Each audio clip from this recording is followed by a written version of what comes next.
bukan politiknya Amir.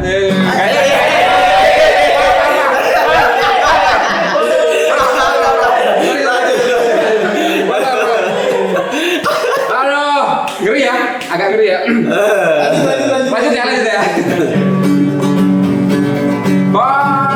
Politakis. Pak Ismul. Bukan politik bengis. Oh, berat Pak. Politakis. Berpolitik tanpa anarkis. Asik. Politik identitas ya. Siapa tuh? Yang penting kita tahu moderasi beragama. Ikhlas beramal. Dan berpolitik yang gak jadi.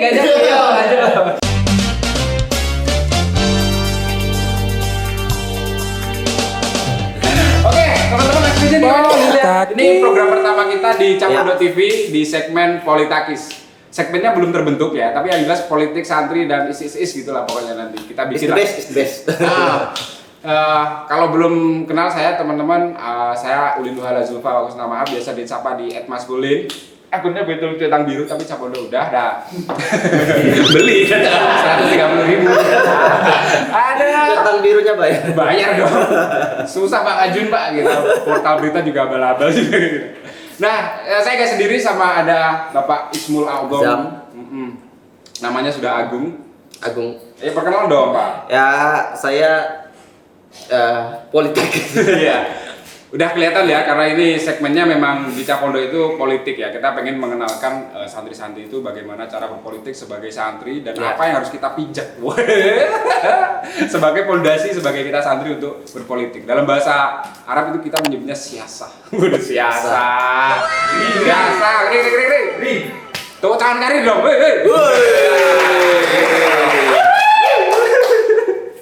Aduh, jadi kita pengen memberi gambaran atau bukan wawasan ya, kalian menggurui banget ya kesannya kalau memberi wawasan. Lebih memberi inilah insight ke teman-teman santri gimana sih politik itu di mata kita sebagai santri yang setiap hari kita sebenarnya agak skeptis sebenarnya dengan santri itu kan terkenal kotor, terkenal penuh dengan penipuan, korupsi dan sebagainya. Nah, kita sudah menghadirkan bintang tamu yang luar biasa ini teman-teman belum pernah lihat di layar kaca Capondo tentunya. Kalau layar kaca yang lain udah belum pernah lihat 8 kali. Sering ya. Enggak, ini beliau memang kalau kita bilang politisi bukan, tapi santri iya, tapi kadang di dunia politik juga agak ini ya, agak ambigu ya, pinggir-pinggir juga. Agak ambigu juga sih. Jelas. Orangnya jelas gitu ya. Bridgingnya jangan lama-lama ya Pak ya. Jangan lama-lama ya. Dia udah kayak mau males nih. Males. Iya, dan kalau saya udah pakai baju merah, tahu kan artinya apa? Enggak. Wali Kota Depok. Ya, langsung kita sambut bersama-sama Gus Romzi Ahmad. Ayo Gus, duduk Gus. Baru kali ini saya podcast penuh gimmick. Aduh, selamat datang Gus Romzi. Assalamualaikum warahmatullahi wabarakatuh. Waalaikumsalam warahmatullahi wabarakatuh. Selamat hari Lebaran. Lebaran Idul Adha maksudnya? Ya. Lebaran ini apa? 17-an. 17. Lagi sibuk apa Gus ini Gus? Akhir-akhir ini Gus? Banyak kesibukannya. Selain bayi ya tentunya. Tentu yang paling prioritas sih karena anak baru lahir jadi masih menimang dede bayi dan beberapa kesibukan lain lah. Dan Gus Romzi ini bagi teman-teman yang belum tahu, beliau sekarang menjadi asisten staf sus Presiden Republik Indonesia dan setiap hari berkecimpung di dunia politik pastinya. Kalau di situ ya, pemerintahan bisa dikatakan politik nggak sih Gus? Bisa. Setiap hari, setiap aktivitas yang kita lakukan pasti nggak akan lepas dari politik. Misalnya hari ini naik taksi atau naik busway, itu juga produk politik karena kebijakannya kan dihasilkan dari kebijakan atau peraturan-peraturan perundang-undangan terkait dengan transportasi misalnya. Itu kan produk politik juga, undang-undang produk politik. Semua proses di legislatif, penyusunan kebijakan, penyusunan peraturan, hukum dan sebagainya, itu semuanya produk politik. Jadi kalau ditanya ada nggak sih manusia yang sebenarnya tidak berpolitik hari ini, kayaknya nggak ada deh. Hampir semuanya ya. Hampir semua ya. Karena gini Gus, apa namanya Gus Romzi ini juga selain orang yang hari ini bekerja di pemerintahan ya bisa dikatakan gitu nggak sih Gus? Bekerja ya? Iya ya, bekerja. Mengabdi.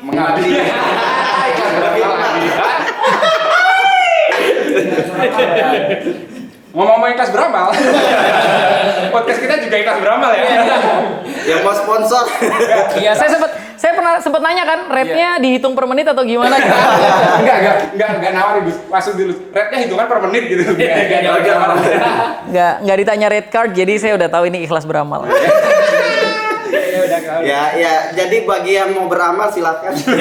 Kami tunggu. Betul sekali. Iya. Ini yang dapat kopi juga kita berdua aja. Dan bagi teman-teman yang belum tahu karena kenapa sih harus Gus Romzi lagi gitu ya. Karena Gus Romzi memang hari ini sebagai direktur pondok pesantren di pondoknya sendiri yang bernama Al-Sigor ya Gus ya. Al-Sigor yang ada di Cirebon gitu. Jadi kita pengen sebenarnya mengkorelasi gitu antara santri dan politik gitu. Tapi karena banyak teman-teman santri yang tadi yang sudah saya bilang di awal banyak yang masih skeptis gitu Gus. Kayak waduh masih antipati dengan politik itu gini-gini. Gimana? Pasti sih, semua yang dikaitkan dengan urusan politik pasti dapat sentimen negatif, khususnya buat anak-anak muda.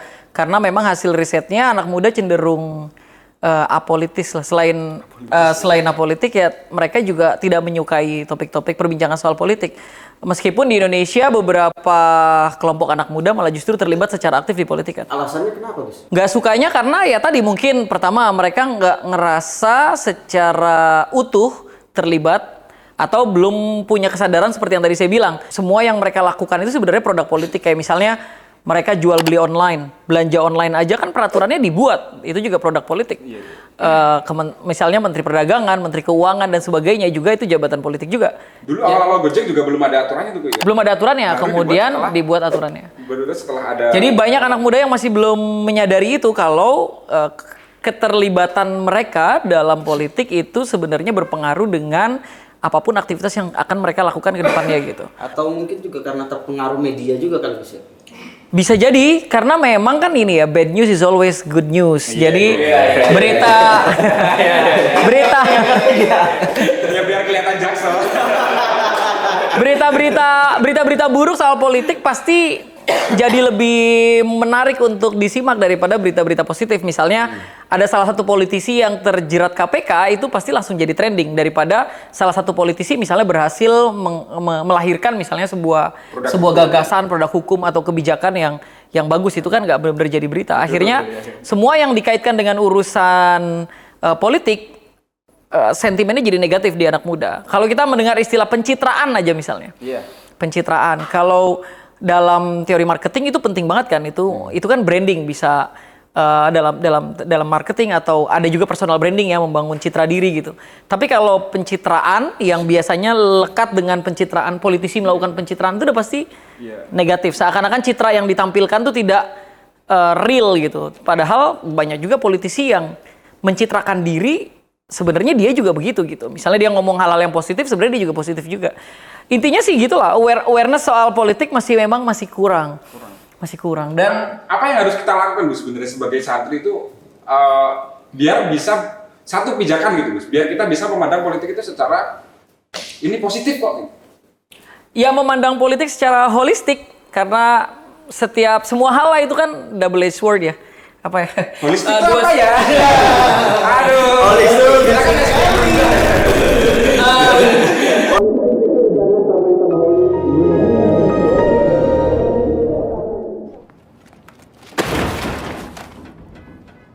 Jadi kayak pisau lah bisa digunakan untuk motong mangga tapi bisa juga melukai kita gitu ya. Kalau kita lihat dari bermata dua. Jadi kalau kita ngelihatnya dari satu sudut pandang aja, misalnya keburukan dari politiknya aja ya kita pasti bakal nggak suka gitu. Kita jadi bakal negatif dulu. Tapi kalau kita berpikir sebaliknya ternyata ada banyak kebaikan juga kok dari apa namanya keterlibatan santri misalnya di politik, ya itu penting juga. Tinggal tadi ya memutuskan sebenarnya keterlibatannya sejauh mana. Kan kalau tadi nggak perlu terlibat dulu deh. Sentimen kalau mendengar kata politik aja orang udah mulai nggak suka nih. Orang udah nggak suka dari dulu ya. Agak-agak istilahnya itu aja. Dari belum terlibat. Kalau kemudian misalnya salah satu tongkrongan dari kita itu ada yang masuk ke politik, kita juga jadi agak wah nih politisi nih gitu kan. Kesannya kayak politisi sudah dikaitkan dengan orang yang negatif, dia suka nipu misalnya, korupsi atau nggak sesuai sama aslinya gitu ya. Hal-hal semacam itu ya harus ya tadi setiap individu, setiap santri gitu harus melihat politik dari sudut pandang yang jauh lebih luas. Misalnya melihat politik sebagai alat memilih pemimpin misalnya. Memilih pemimpin kan hukumnya wajib dalam Islam. Kalau Rasulullah aja bilang kalau dalam perjalanan salah satunya harus jadi pemimpin perjalanan kan. Memilih pemimpin itu hukumnya wajib. Karena memilih pemimpin hukumnya wajib, di Indonesia itu ulil amri dipilih dari proses politik, maka keterlibatan anak santri dalam politik hukumnya jadi wajib. Meskipun kebanyakan bilangnya ini fardu kifayah, karena kalau sudah ada yang milih pemimpin, yang sisanya ya mengikuti saja pemimpin yang sudah dipilih itu. Menjadi wajib juga sepakat aja sih Gus, karena distribusi kader-kader santri, kan kita bayangkan kayak Pondok Derboyo, Pelosok, itu kan sekali lulusan 500 orang, bahkan bisa 1000 lebih. Distribusi kan sebenarnya nggak merata loh, ya nggak sih? Distribusi apanya? Distribusi santri-santri yang udah keluar pondok ini. Apa mereka secara karir? Distribusi karir maksudnya? Oh iya. Iya betul, di level profesional masih banyak santri-santri yang memang karena concern utamanya selama bertahun-tahun di topik keagamaan, jadi keterlibatan mereka kebanyakan di diskurs atau wacana-wacana tentang keagamaan kan.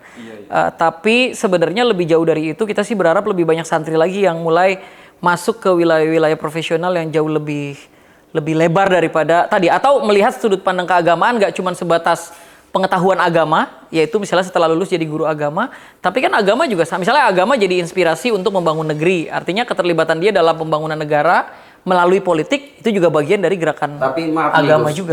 Mumpung Gus lagi nyinggung soal agama, selama ini kan komuniti agama ini jadiin bahan kendaraan politik.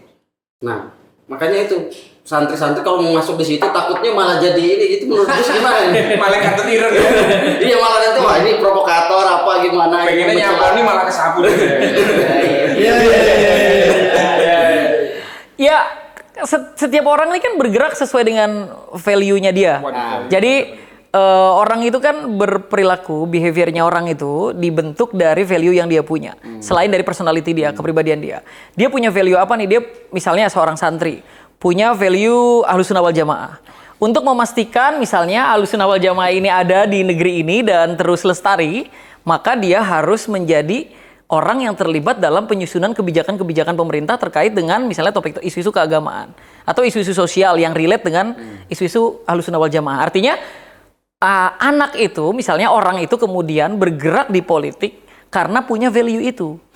Nah, salah atau enggak salah? Tentu saja nggak salah, karena semua orang pasti akan bergerak sesuai dengan value-nya. Kayak misalnya, kenapa sih kita mau nikah? Kan tergantung value yang kita punya. Misalnya, karena kita harus punya keturunan. Misalnya ada yang, kita nikahnya karena sunnah, menjalankan sunnah. Ada yang mau nikah karena omongan tetangga. Waduh. Nggak jadi nikah karena masalah karir ya. Jadi kalau ada orang yang kemudian berpolitik dengan alasan dia ingin memperjuangkan value agamanya, oke, that's fine. Yang penting tadi tidak menjadikan agama sebagai komoditas politik. Artinya tidak menjadikan misalnya ayat-ayat Al-Quran untuk mengkampanyekan gagasan-gagasan politik yang sebenarnya tentu saja bisa jadi misalnya dia ternyata berlawanan dengan value yang diyakini oleh para ulama terkait itu. Gitu. Jadi memang harus sesuai porsinya santri sendiri itu Gus ya? Betul sesuai porsi. Dan bagi teman-teman yang belum tahu, Gus Romzi ini dulu sempat menjadi, bukan sempat menjadi, sebagai kader PMII dan juga Ansor juga Gus. Nah, Gus Romzi ini masih kalau Ansor. Nggak sempat Bapak ini. Saya KTA-nya masih aktif. Saya kader nasional loh. PKN ya? PKN loh. Bapak PKD belum?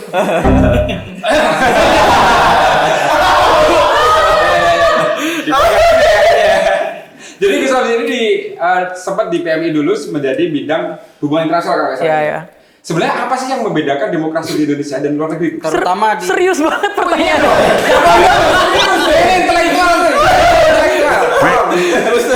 jauh banget Bapak lompat di sini. Iya. Biar mereka itu maksudnya gini, biar santri itu biar loh di luar negeri itu udah kayak gini loh. Kita tuh masih mikir gimana caranya. Oh iya, terutama gini Gus. mungkin bisa kaitan kan banyak ini santri-santri yang setelah habis dari pesantren ke Arab kemana pulang lagi bawa paham-paham terus kemudian perbandingan lah antara politik di sana dan di sini. Saya kesel banget, serius banget ini. Emang harus serius itu. Iya, emang saya percaya itu. Tapi ngomong-ngomong ini aku gak ada kopi nih dah. Oh iya ya, betul juga ya. Kalau mau dibandingin apa misalnya? Kalau dibandingin kan gini, setiap negara itu punya apa namanya semangat politiknya masing-masing dan cara merayakan demokrasinya juga masing-masing. Misalnya kalau kiblat kita ke Timur Tengah banyak yang masih bentuknya kerajaan, artinya aktivitas politik tidak kemudian dirayakan seperti kita gitu ya. Kita punya istilahnya pesta demokrasi gitu ya. Jadi kita punya pesta sendiri untuk rakyat yaitu pesta demokrasi di mana kita milih pemimpin. Beberapa negara kan tidak melakukan itu karena mereka sifatnya monarki absolut. Di beberapa negara yang memang sudah menggunakan demokrasi misalnya ada perbedaan juga. Kalau misalnya kita lihat di Amerika ada 2 partai, di kita multipartai. Multipartainya dalam artian banyak sekali partainya gitu ya. Itu juga membedakan. Saya nggak tahu yang ditanyain Mas Ulin itu perbedaan secara substansi atau perbedaan secara praktik demokrasi. Praktik demokrasinya bener. Kalau di Indonesia tuh praktik demokrasinya sebenarnya ternyata masih ini kurang banget. Kalau di luar negeri ternyata udah seterbuka ini pemikirannya gitu. Apa beda? Sama aja? Apa gimana? Saya pernah riset secara langsung di 10 hari saya di Thailand melakukan riset soal pelaksanaan pemilu di sana. Iklim demokrasinya memang karena mereka pasca dikuasai oleh junta militer selama lebih dari 8 tahun tidak boleh ada aktivitas politik atau demokrasi apapun. Akhirnya memang suasana perayaan pemilunya tidak seramai di Indonesia. Di Indonesia ini kan luar biasa ya. Di setiap pohon besar yang ada di sudut kampung selalu ada baliho meskipun itu dikritik habis sama orang yang mencintai lingkungan tentu saja. Polusi mata ya, polusi visual. Di Indonesia termasuk negara yang cukup baik lah. Kalau kita lihat negara tetangga kita ya, misalnya di apa namanya Thailand, kemudian Myanmar, Filipina itu juga suasana politiknya tidak semenarik di Indonesia. Di Indonesia ini masih menarik meskipun kita masih punya banyak PR, khususnya soal money politik sama awareness atau kesadaran masyarakat bahwa politik ini nggak boleh berlebihan menggunakan politik identitas, misalnya juga nggak boleh ada politisasi uang, politisasi sara dan sebagainya atau politisasi agama. Tapi di Indonesia termasuknya kalau secara demokrasi sih kita udah paling bagus lah di antara beberapa negara tetangga meskipun belum yang terbaik. Tapi harapan saya sih di 2024 bakalan jadi jauh lebih menarik daripada 2019. 2019 kemarin luar biasa ya. Panas banget dan setiap kali kita buka konten sosial media, timeline kita tuh kayaknya udah terlalu penuh sama informasi-informasi yang bikin kita nggak nyaman. Mudah-mudahan sih di 2024 nggak akan lebih cair ya. Mudah-mudahan lebih cair. Lebih cair. Cair secara politik, Pak. Bukan secara politik. Bukan secara politik. Jadi patut banggalah kita sebagai masyarakat Indonesia ya. Suasana demokrasinya bagus. Tidak ada perang besar-besaran terjadi antar 2 kelompok politik besar misalnya seperti yang terjadi di beberapa negara Timur Tengah. Kemudian partai-partai politik meskipun belum sempurna tapi setidaknya partai-partai politik ini juga berkontestasi dengan adil karena kita punya aturan.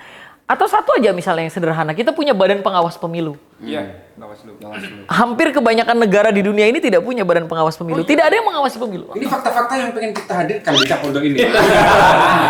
Artinya kita udah ada badan pengawas pemilu. Ada DKPP. Kalau di luar nggak ada. Kemarin waktu saya riset di Thailand itu juga teman-teman pegiat kepemiluan juga pada bilang bahwa harusnya Indonesia menjadi kiblat di mana ada badan pengawas pemilu yang kemudian mengawasi penyelenggaraan pemilu gitu. Sekaligus juga penyelenggara pemilu ya bersama dengan KPU dan DKPP dan yang lain gitu. Jadi proses itu bagus. Terus juga di Indonesia juga banyak banget apa namanya civic activism lah, aktivisme masyarakat sipil yang kemudian menjadi pengawas pemilu, pemantau pemilu. Jadi proses demokrasinya jadi bagus. Gus, ini kan tadi Gus sudah ngomong banyak. Nah, kira-kira di 2024 ini santri harus apa sih, Gus? Harus apa? Iya, di politik ini. Kira-kira. Harus tambah sih kopinya. Sebenarnya gini ya, kalau anak santri ini kan mau melibatkan diri sejauh apa sih di politik? Kalau sampai terlibat secara langsung menjadi politisi, saya juga memilih untuk tidak begitu. Saya tidak mencalonkan diri menjadi anggota DPR atau legislatif, eksekutif gitu ya. Tapi saya terlibat secara aktif di politik, misalnya memastikan misalnya keyakinan saya soal bagaimana negara ini harus dibangun, saya titipkan kepada calon-calon yang akan saya pilih nanti gitu. Itu juga kan keterlibatan dalam politik. Pertama begitu dulu, sadar dulu. Ini kan internet kan menyajikan visibilitas nih, semuanya nampak. Kita bisa riset dengan baik mana calon yang mungkin akan sesuai sama kalau kita kelompok santri sesuai sama harapannya kiai-kiai misalnya gitu ya. Ali Tahir. Mana calon yang kayaknya bakalan jauh dari pesantren, mana calon yang bakalan deket dari pesantren. Kita udah mulai bisa, itu kan visible ya, bisa kita ukur. Tapi menurut Gus Romli sih, Gus-Gus yang sekarang nyalon, santri-santri yang itu udah mewakili belum sih? Menurut Gus Romli sendiri? Iya, kalau keterlibatannya secara langsung di politik juga sah-sah saja. Tapi kan gini, terlibat secara aktif dalam politik itu gambling luar biasa loh, itu perjudian yang besar. Pernah dibahas kalau nggak salah cuma menyepakati keterlibatannya fardu kifayah tadi. Kemenangan atau kesuksesan kalau ini sifatnya investasi ya. Kemungkinan suksesnya itu hanya 6%. Oh iya. Jadi kalau kita mencalonkan diri untuk anggota DPR, itu dari jumlah calon dibagi dengan berapa kursi yang tersedia, itu hanya 6%. Artinya kalau orang bisnis, 50% aja kemungkinan dia profit. Itu kan udah nggak masuk akal. Betul. Jadi artinya teman-teman yang kemudian mau terlibat dalam politik, sementara secara social capital atau secara finance nggak kuat, menurut saya mendingan nggak usah. Karena ini bener-bener berjudi gitu, karena benar-benar mengharapkan takdir yang ilahi ya. ya, kecuali teman-teman punya gagasan dan punya keberanian dan punya waktu ya untuk terus menyampaikan gagasan itu, misalnya jalan belusukan dari satu pemilih ke pemilih yang lain gitu kan. Tapi kan kalau kita ngomonginnya sementara masih one man vote kayak begini, kalau kita mau bener-bener oke, anggaplah saya misalnya ya, saya mau jadi politisi. Saya punya gagasan besar nih soal bagaimana, misalnya saya mau maju Bupati Cirebon. Saya punya gagasan besar soal bagaimana membangun Cirebon. Gagasan. Oh ini tujuannya.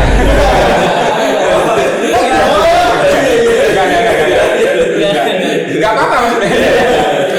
Gagasan itu kan pasti perlu saya sampaikan kepada mesin politik saya, misalnya untuk diseminasikan secara lebih luas kepada pemilih-pemilih saya. Tapi kan tetap aja mereka butuh butuh finance, butuh uang lah untuk mereka gunakan untuk transport, akomodasi dan sebagainya. Nah itu yang tadi saya bilang, biar nggak ikhlas. saya sih belum pernah melihat ya secara langsung atau bertemu dengan politisi yang secara jujur mengatakan bahwa dia benar-benar terpilih tanpa ada investasi uang atau investasi social capital ya, atau modal sosial yang dia punya. Beberapa gus-gus yang tadi disampaikan, itu kan dia punya social capital. Jadi dia nggak perlu pakai money politik, tapi dia sudah punya modal sosial karena dia pertama populer, dikenal. Kan teorinya kan selalu dikenal, kemudian disukai atau dipilih. Dikenal, disukai, dipilih. Ini kan teori marketing politik nih. Kita menyebutnya jamaah sih. Teori marketing politik kan dikenal, disukai, dipilih. Seorang Gus misalnya yang maju di politik itu minimal dia dikenal sama votersnya, sama alumni, sama santri, sama wali murid dan sebagainya. Disukai, tentu saja disukai. Mana ada santri yang tidak menyukai Gusnya kan gitu. Nah, kemudian tinggal dipilih atau tidak dipilih. Nah, dipilih ini kan tergantung pada apakah santri itu meyakini bahwa sosok ini bisa representasi dia apa enggak, atau dia otoritatif nggak bicara politik karena punya pengetahuan sedikit banyak soal politik. Nah, itu kan yang mendorong dia untuk kemudian memilih gitu. Jadi kalau di 2024 santri harus kayak gimana? Yang terlibat dalam dalam politik secara utuh, mudah-mudahan Terpilih. perjudiannya dalam tanda petik berhasil. Karena kalau berhasil hanya 6% kemungkinan. Oh, jadi itu alasan Gus Romzi nggak ke politik, praktis. Karena nggak punya duit ya. Karena judi.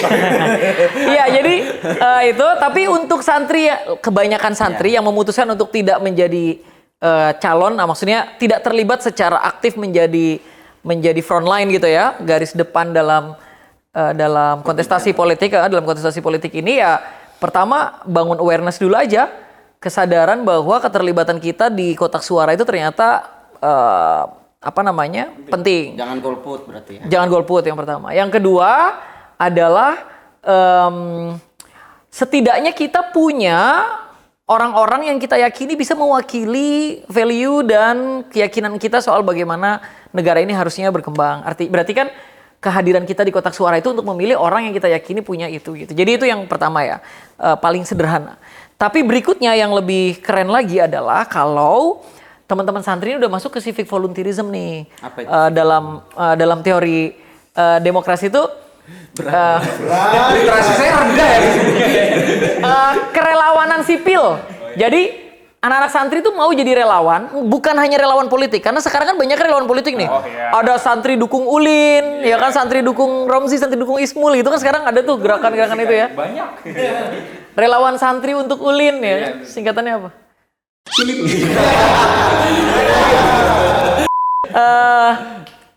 Jadi menjadi relawan politik itu bukan hanya sebatas mendukung salah satu calon kemudian bekerja untuk calon itu, tapi kerelawanan ini juga bisa jadi misalnya melakukan advokasi terhadap kelompok-kelompok yang misalnya direpresi oleh beberapa kelompok untuk memilih salah satu calon tertentu, misalnya di beberapa wilayah kan terjadi, atau mendampingi masyarakat, memberikan kesadaran kepada masyarakat soal menghindari politik uang, politik apa. Jadi itu juga bentuk kerelawanan juga. Artinya keterlibatannya itu bisa di banyak banget. Bisa misalnya jadi pengawas pemilu misalnya ya, Atau pengawas jadi anggota PPS gitu. Anggota PPS bisa jadi jadi penyelenggara gitu bisa. Itu juga keterlibatan yang bagus juga. Tapi dalam skala yang lebih besar penting juga nih, misalnya ada baksul masail di beberapa pondok pesantren yang bahas siapa calon yang paling cocok dengan kan belum ada ya. Jadi baksul masail waqi'iyah itu karena menjelang pemilu 2024 misalnya ada pembahasan secara khusus di pesantren-pesantren soal gagasan-gagasan calon-calon presiden ini, apakah sesuai dengan syariat Islam yang kita yakini atau enggak dan sebagainya. Apa mewakili isu-isu Iya betul. pesantren. Tapi ya sebenarnya saya meyakini banget kalau DNA-nya kita nih, DNA-nya santri ini sebenarnya ilmu pengetahuan sih, bukan ya kemudian tidak kemudian semua santri harus ikut politik, tapi santri itu harus terlibat di banyak lini kehidupan, salah satunya adalah politik, karena kebetulan di Indonesia hampir semua produk kebijakan hukum dan sebagainya itu harus dimulai, starting pointnya, hulunya adalah keterlibatan di politik gitu. Jadi Sampai minum kopi juga politik ya. Waduh. Jadi memang apa ya Gus ya? Santri itu memang harus terlibat, cuma nggak harus semuanya terlibat juga gitu. Tapi minimal mereka melek gitu ya Gus.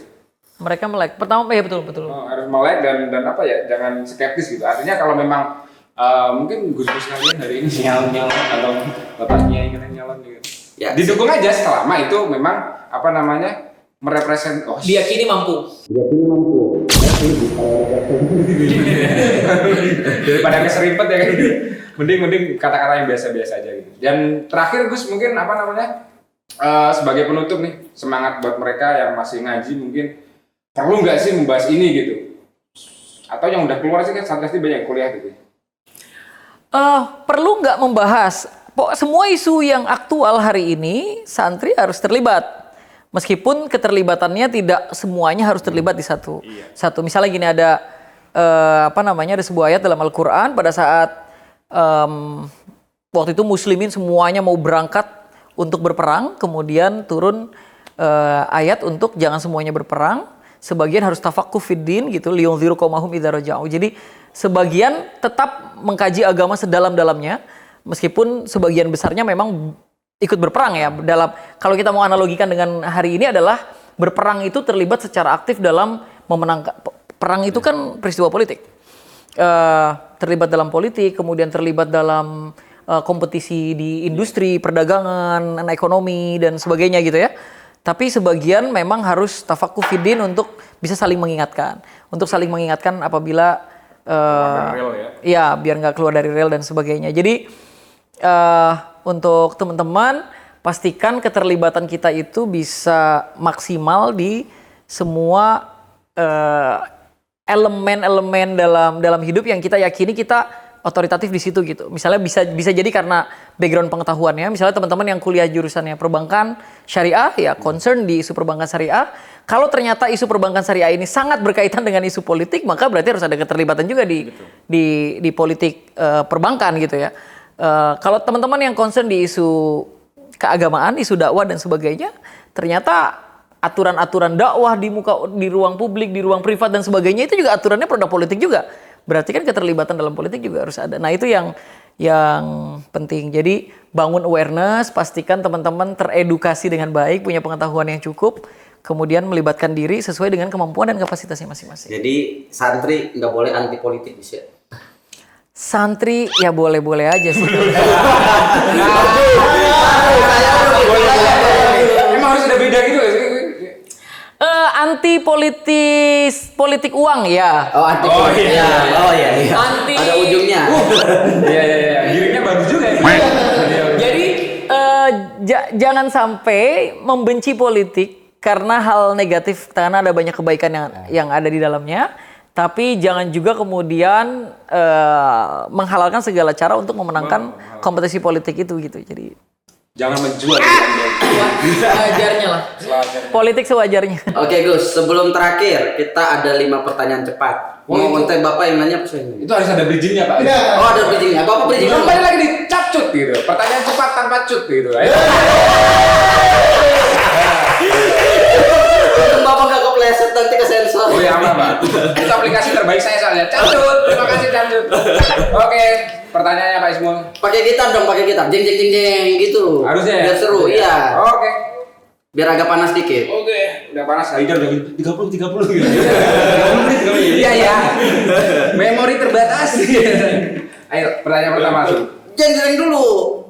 Capcut. Langsung aja. Oke, Gus. Pertanyaan pertama. Acara apa ini? Jadi politisi apa jadi kiai? Jadi Kiai. Jadi kiai. Ulin? Jaksel atau Cirebon?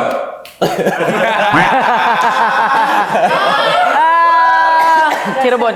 Cirebon ya. Tanah kelahiran kan. Oke. Dipanggil anak pulang atau dipanggil Pak Presiden ke istana? Dipanggil anak pulang. Presiden ditunggu.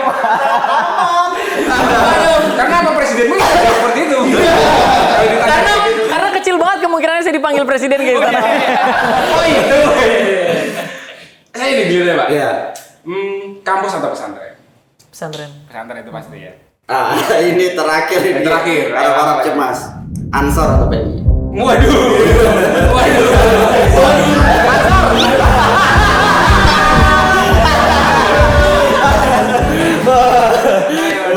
Nyawa atau Enggak, karena PNI beliau sudah bukan pengurus. Iya. Pokoknya gampang. gampang sih. Kalau Ansor bentar lagi. Kenapa Ansor?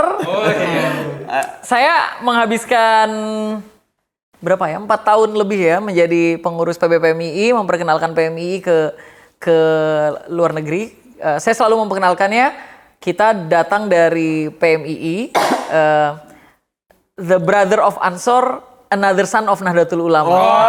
Jadi PMI adalah adiknya Ansor dan anaknya Nahdlatul Ulama. Jadi kalau tadi suruh milih antara Ansor atau PMI, waktu remaja saya masih di PMI kan. Sekarang saya sudah dewasa, saya di Ansor. Santri kalau Jaksel gini. Aduh, terlalu bridgingnya bagus beliau ya. Oke, terima kasih Gus Robli sudah hadir di Politakis Inovasi Baru ya. Agak lupa namanya. Belum hafal ya? Belum hafal, tagline-nya belum ada Gus. Terima kasih Gus Robli sudah hadir di acara kita, Pak Ismul. Nanti jangan lupa datang lagi Gus, kapan-kapan. Nanti ada temennya Gus. Iya, insya Allah tamu berikutnya Grace Natali Gus. Giring Niji. Oh, Giring Niji. Sama Ali Taher. Aduh. Oke, mungkin gitu aja. Sampai ketemu lagi di Politakis berikutnya, di episode yang berikutnya. langsung lagunya. Bintang tamu yang paling, lagunya belum ketemu Pak. Kuncinya aja belum ketemu. Gimana lagunya? Politakis. Ya. Berpolitik asik tanpa rasis. Politakis. Berpolitik asik tanpa. Gak ada.